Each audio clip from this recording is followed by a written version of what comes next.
So ಇವತ್ತು ಬೆಳಗ್ಗೆ ನಮ್ಮ ಗ್ರೇಟರ್ ಬ್ಯಾಂಗ್ಳೂರ್ ಟೌನ್ಶಿಪ್ ಆ ವಿಚಾರದ ಎಲ್ಲ ರೈತರು ಬಂದಿದ್ರು. ನಾನೇನು ಗೋಷ್ಠಿಯನ್ನ ಮಾಡಿದ್ದೇನೆ ಅವ್ರಿಗೆ ಪರಿಹಾರ ಹೆಚ್ಚು ಕಮ್ಮಿ 80% ರೈತರು ನನ್ನ ಬಂದು ಅವರು ಒಪ್ಪಿಗೆಯನ್ನ ಕೊಟ್ಟಿದ್ದಾರೆ. ಅವರು ಆದಷ್ಟು ಜಲ್ದಿ ಈ ಪರಿಹಾರವನ್ನ ನಮ್ಗೆ ಜಲ್ದಿ ಕೊಡಿ ಅಂತ ಹೇಳಿ ಒತ್ತಾಯ ಕೂಡ ಹಾಕಿದ್ದಾರೆ. ಯಾರು ಭೂಮಿ ಇಲ್ಲ ಅಂತವ್ರ ಬಗ್ಗೆ ಕೆಲವ್ರ ಬಗ್ಗೆ ಕಾಳಜಿಯನ್ನ ವಹಿಸಿದ್ದಾರೆ. ಅದೆಲ್ಲ ಬಗೆಹರಿಸಿ ಅಂತ ಹೇಳಿದ್ದೇನೆ.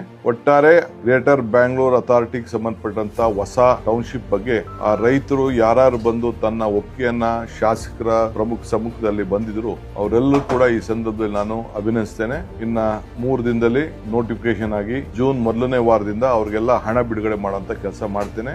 ಸೊ ಮೂರ್ ಹಳ್ಳಿ ಪ್ರತ್ಯೇಕವಾದಂತ ಫೈನಲ್ ನೋಟಿಫಿಕೇಶನ್ ಮಾಡಬೇಕು ಅಂತ ನಾವು ತೀರ್ಮಾನ ಮಾಡಿದ್ದೇವೆ. ಇವತ್ತು ನಾನು ಇದನ್ನ ಮುಂದುವರಿಸಬೇಕು ಅಂತ ಹೇಳಿ ರೈತರುಗಳನ್ನ ವಿಶ್ವಾಸಕ್ಕೆ ತೆಗೆದುಕೊಂಡು ಹೆಚ್ಚಿಗೆ ಪರಿಹಾರನ ಕೊಟ್ಟಿದ್ದೇವೆ. ಜೊತೆಗೆ ಅವರೆಲ್ಲರೂ ಕೂಡ ಒಂದು ಬಹಳ ದೊಡ್ಡ ಖುಷಿ ಅಂತಂದ್ರೆ ನಮ್ಮನ್ನ ಬೆಂಗಳೂರು ಅಂತ ನೀವು ಗಮನಿಸ್ತಾ ಇದ್ದೀರಿ. ನಮ್ಮನ್ನು ಕೂಡ ಬೆಂಗಳೂರು ಜಿಲ್ಲೆಗೆ ಸೇರಿಸಿದ್ದೀರಿ. ಮೊದಲಿದ್ದಂತ ಬೆಂಗಳೂರು ಜಿಲ್ಲೆನೇ ಉಳಿಸಿದಿರಿ ನೀವು. ಅದಕ್ಕೆ ಅವರೆಲ್ಲರೂ ಕೂಡ ಬಹಳ ಸಂತೋಷ.